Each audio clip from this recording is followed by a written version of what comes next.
Ladies and gentlemen, hobbits and orcs, giants and worms, welcome one and all. Today we're going to be talking about Malice, Book 1 of the Faithful and the Fallen series by the Viking reenactor and all-around great guy, John Gwynne. Roll the intro.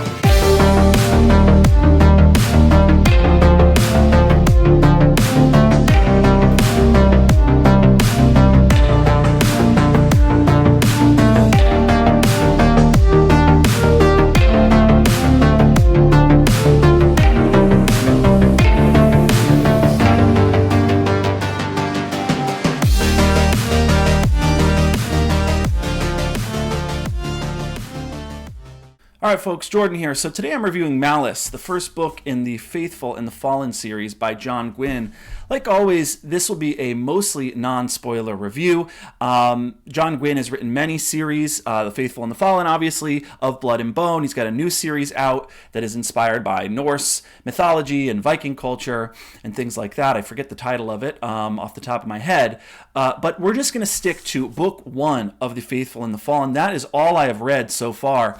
Like always, this will be a mostly non-spoiler review. Just so you know, Malice is a book I read a couple of months ago, but it's still pretty fresh in my mind because I really did enjoy it very much. So let's get into it. So this book follows several perspectives, but only a few, I would say, main characters. Those being Corbin of the land of Arden, Veridus of Tenebral, and Castell of Isiltir.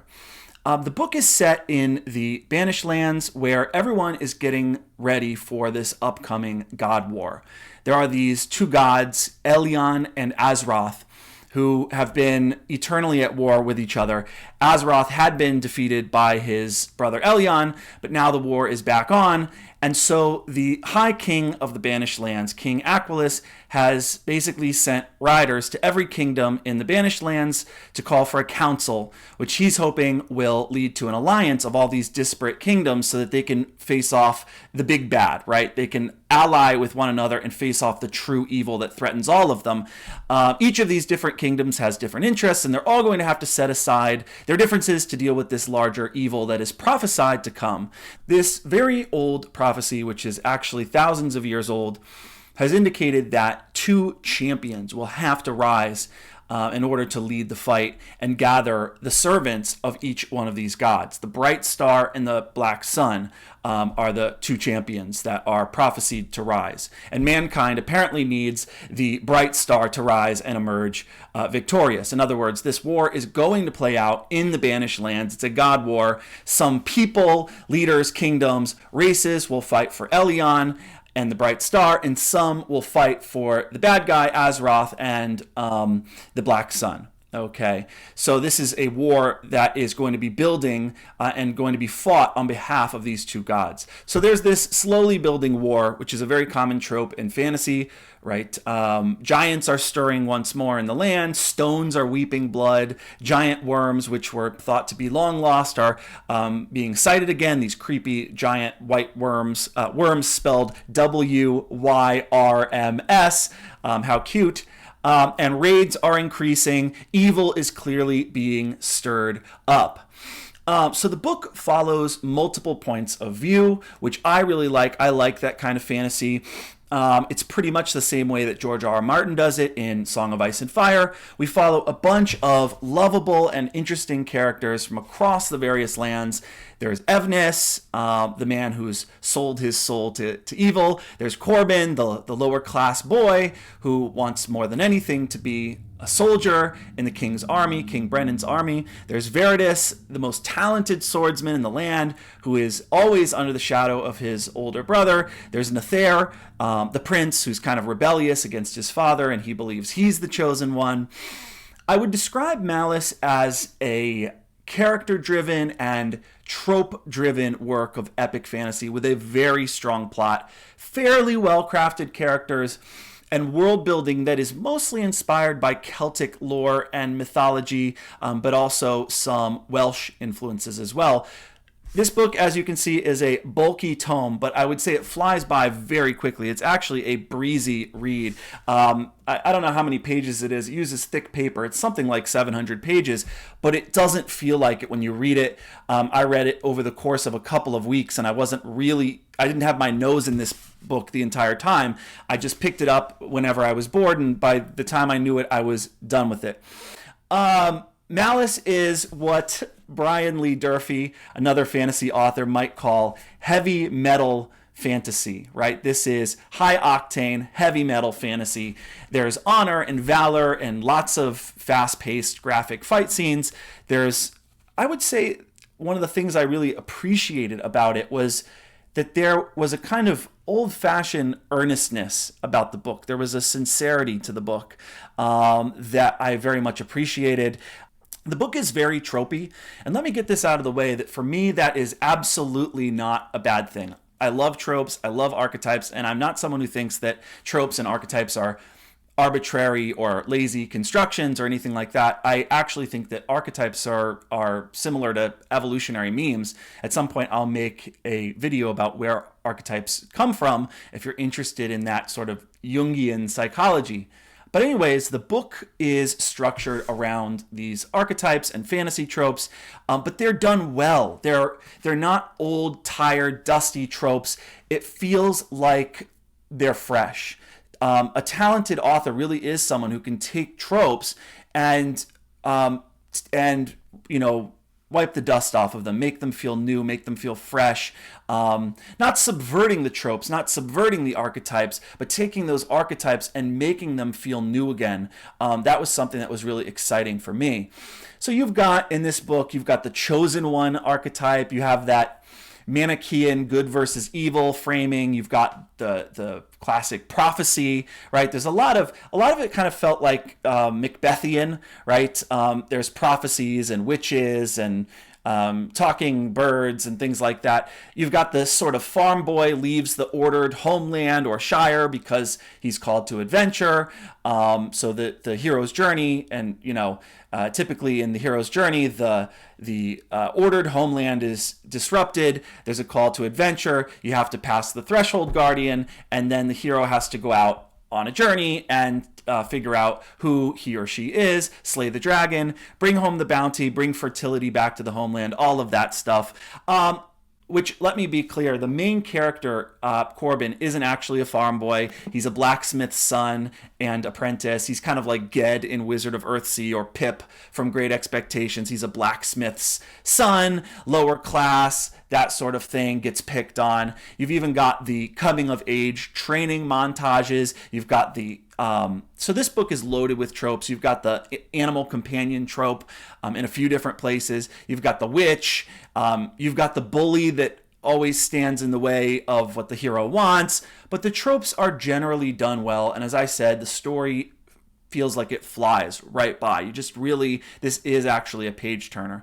All right, so that brings me to what I liked and what I didn't like so much. And again, keep in mind, no nastiness in the comments section. These are just my opinions. I'm not saying that they're the rule of law. This is just one man's interpretation of a series that he very much enjoyed. There were some things that I really loved about it, and then there were a few things that I thought took away from my assessment of it, my enjoyment of it. So what I liked, the plot is amazing. There is an overarching quest. There are secret plots. There's a looming war. There's a coming of age story. There's multiple conspiracies and political entwinements. Each character has their own personal struggle, their own personal demons, their own loyalties, their own private quests, and the fact that this is told from a bunch of different perspectives, and each character is given their own sort of story arc. I really enjoyed that. Here's another related thing that I was actually astonished by. I've never seen a book do this before. There is no fat on this book. As you can see, this is, again, a very bulky tome, but it doesn't read like it. There are very few wasted words. Gwynne has a real story to tell. He's not just rambling on. I really don't like those types of fantasy books where it feels like you're running around in an RPG game and you're just running around the world and the author isn't really sure what the story is or where to go with it. So there are very few wasted words, and everything seems to tie together really well. If you're looking for Tolkien or Tad Williams or Kristen Britton or Robert Jordan, if you want long-winded descriptions of trees and the bark on the trees and the animals in the trees and the soil that feeds the root system of the trees, if you want detailed descriptions of what the characters are wearing and what they're eating at their feasts, down to how the shallots are chopped or how the carrots are glazed, you're not going to get this in this book. If you want that, this book isn't going to be for you. The plot is lean and tight. I liked how well everything connected, how it's all weaved together in this book. Things that seem unimportant in the first few chapters come around in the end to reveal their significance. And so I really liked the fact that when John Gwynne introduces a character, probably going to be relevant later on to the story. What else I liked? This book is a page turner. It's exciting. It's hard to put down. It's heartwarming. I could see this book very easily being turned into a television show. So in terms of the characters, I liked Brinna the witch and her bird. I liked Castell and his relationship with Makeen, his shieldman and oldest friend. I really enjoyed that relationship. Talk about two guys that have each other's back no matter what. And I think my favorite character pairing of all was Veridus and Nethair of Tenebrel. I really enjoyed watching Veridus try to prove himself to Nethair so that he could be in Nethair's warband and eventually come to, well, I don't want to give anything away. Let's just say it was fascinating to watch the belief that Veridus had in Nethair, even if it might have been in the end misplaced a little bit. I loved the quest that Nethair was on and spending the entire book trying to figure out whether Nethair was a good person or not. I'm not trying to spoil anything here. I loved the world building that Gwynne delivers as the two of them go on an adventure together to, can I say it? Would it be a spoiler? It doesn't really spoil anything. To Tarbesh. That was really cool. That was really interesting. This is one of those books where you're not just confined to one place. You actually kind of get to see the world a little bit, which I appreciated. Anyhow, good stuff there. Some of the negatives, okay, and I don't want this channel to be too negative, but I always want to be honest with you. I always want to give you my honest opinion, and I want to let you know things, how I feel about this book before you decide to pick it up so that you know if this book is right for you. Some things that I say are negatives, maybe people will actually like those things, right? Someone might say, well, oh, you think that's a negative? Well, I really like that sort of thing when I read fantasy, and I don't think it's a negative. Fine, right? To each his own. We all have different reading palettes. So the negatives for me, I thought one thing, this might sound kind of nitpicky, but I actually think it's kind of important. There were too many fight scenes in this book. Eventually, the fight scenes in this book become so frequent that, I don't know, I feel like they become a little bit meaningless. In order for fight scenes and battles to really feel urgent and heart-poundingly exciting, they need to be bolstered by good world building, by politics, by religion. People don't just fight each other for the heck of it. People fight each other for distinct and desperate reasons.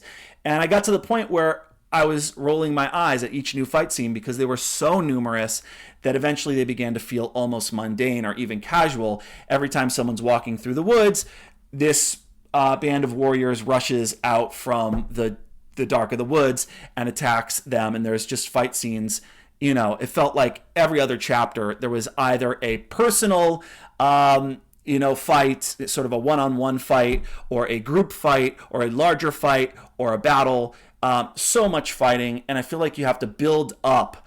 Why are they fighting? Why do these different states, why do these different forces disagree with one another? What are they fighting for? And that sort of thing.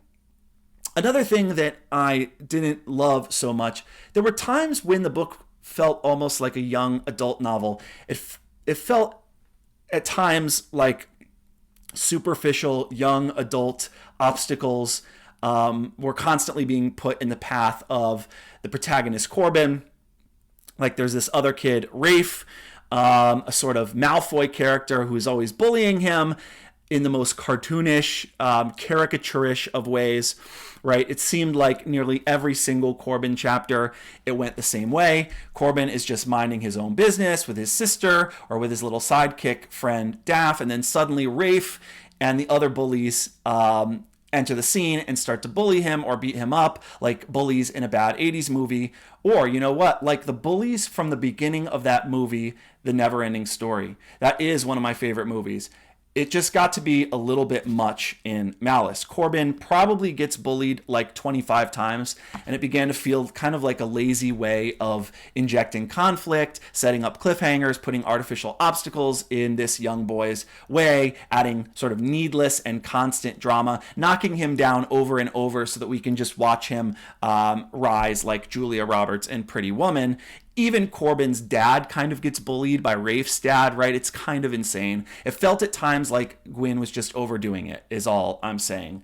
I think the innocent protagonist against the mean bully trope is fine. I think it just has to be done skillfully and judiciously.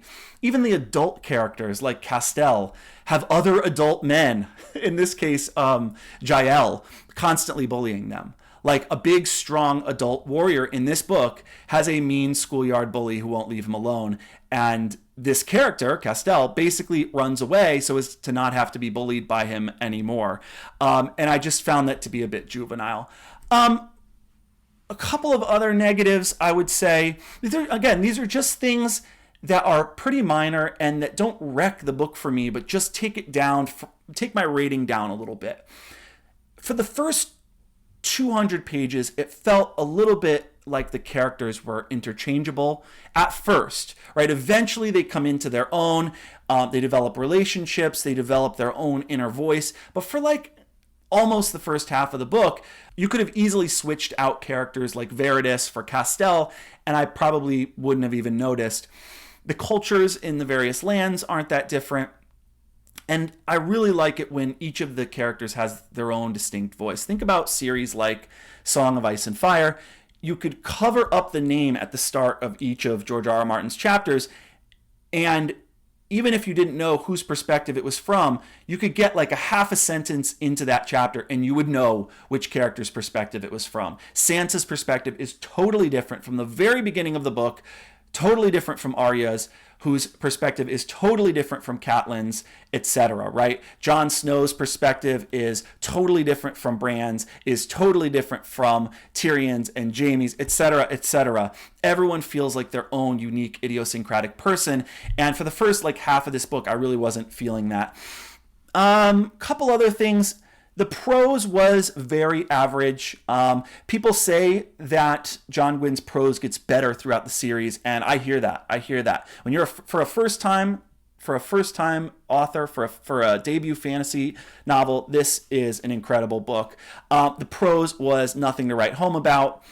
The politics, the religion, the moral framework of the book, kind of simplistic.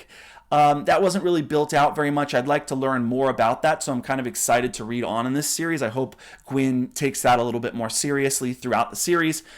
Lastly, and this is again a very minor thing, it's just something that I noticed, and in the interest of being honest with you guys, I thought I'd mention, I thought the dog wolf characters in this, the sort of direwolf characters, they're called wolfens in this, I thought they were a little derivative of Song of Ice and Fire. And I'm not just talking about having wolves in your story, that's fine, but the storyline too was quite derivative with the wolfens. It's fine though, that's all good. It's fine to borrow and pay homage, but I actually think the way that Gwynne used the wolfens in the story was almost a straight rip-off of Song of Ice and Fire and the Direwolves.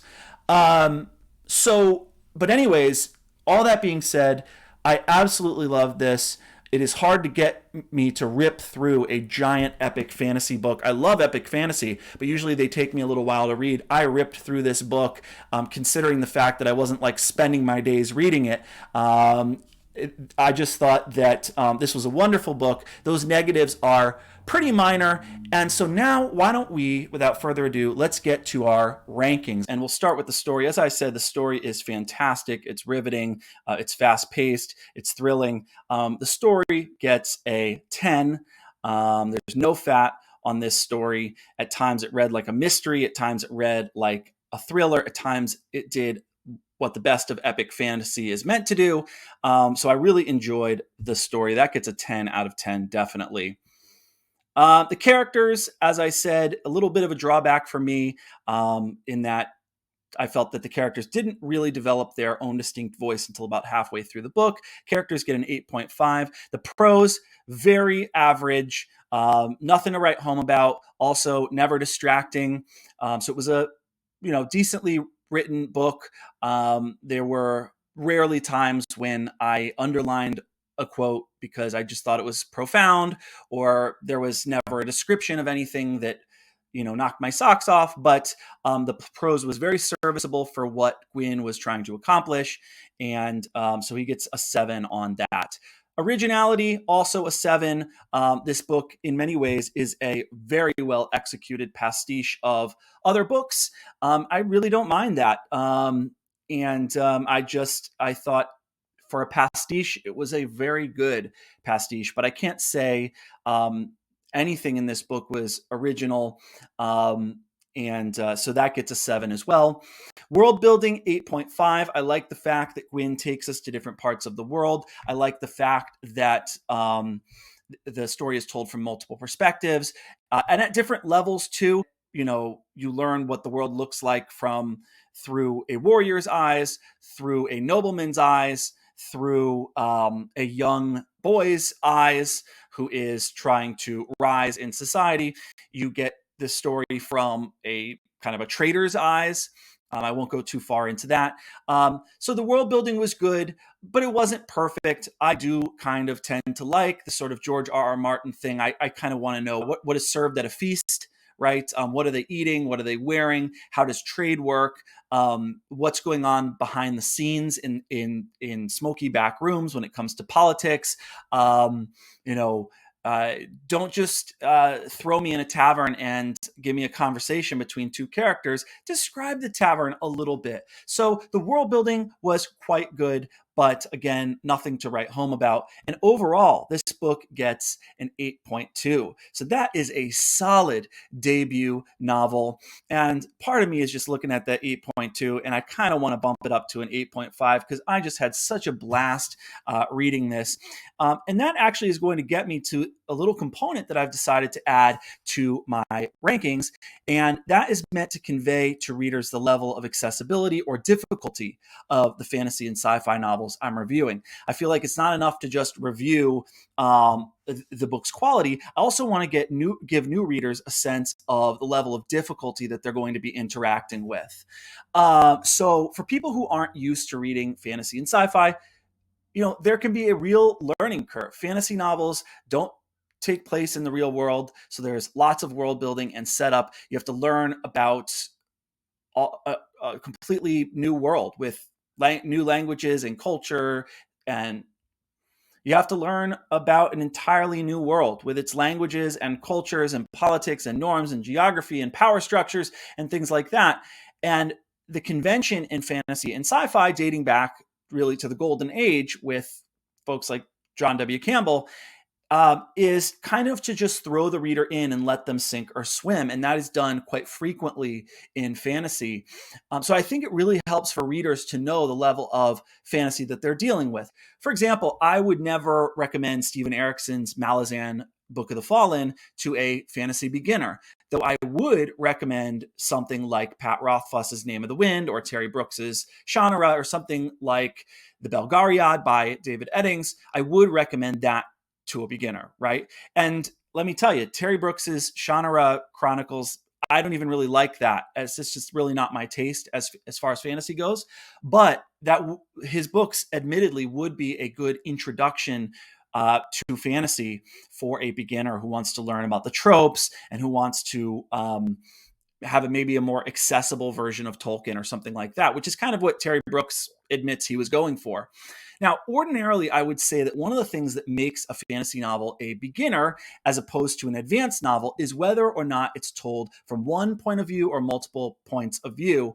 Books with 12 different characters are often harder to follow than those with one character told from the first person. And so this is the chart I'm going to use. There's going to be, there shouldn't be 5 of those there. So the ranking system I'm going to use for difficulty level is beginner, intermediate, advanced, and expert. So there's 4. That shouldn't be down there. And you'll notice that I've put tiers here, right? So a really, really easy book to read like Harry Potter might be beginner, and it might go up to 10 like this. Something like David Eddings' Belgariad might go up to 20 like this. Something like Terry Brooks's Shannara Chronicles might go up to here, might go up to a 30 at the beginner level. Something like Pat Rothfuss might be at a 30, or maybe might even straddle like a 5 or a 10 at the intermediate level. So because Malice has multiple points of view, I was tempted to say that this book is advanced fantasy, but I really don't think it is. I think this is the rare exception of a book that follows many characters, not 12, but many characters, but that is still very easy to read. So I gave Malice an intermediate at a level 10. Out of 30, so at the first tier. So this is at the first tier of the intermediate level. I don't think it's going to be easy for a beginner to read this book. Like a high schooler isn't going to pick this book up and immediately be able to follow everything. But I do think that once you have a couple of fantasy books under your belt, this is the thing to read next, right? Even before probably Song of Ice and Fire.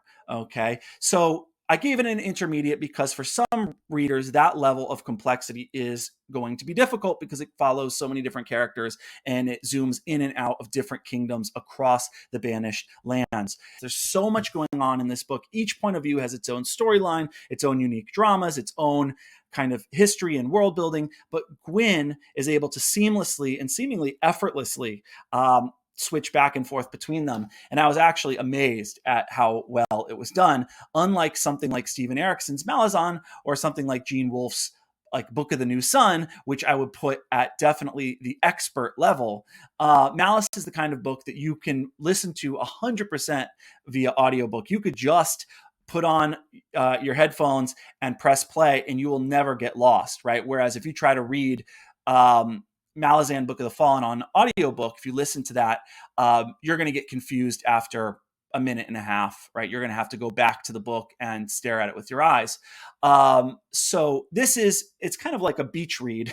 It's kind of an easy read that way. So Malice is not a difficult book, but because there are so many perspectives, I would put it at the entry level of intermediate. Okay. So thank you for listening. Thank you for tuning in. Please subscribe to my channel. Feel free to visit me on Facebook or Goodreads or Patreon and donate there if you want to. Thank you for listening. And I will see you next time where I will be reviewing Shards of Honor by Lois McMaster Bujold. And I will also be giving you a reading list. I'll be letting you know of what I'll be reading in the future so that maybe you could read along with me. Thank you very much and happy reading.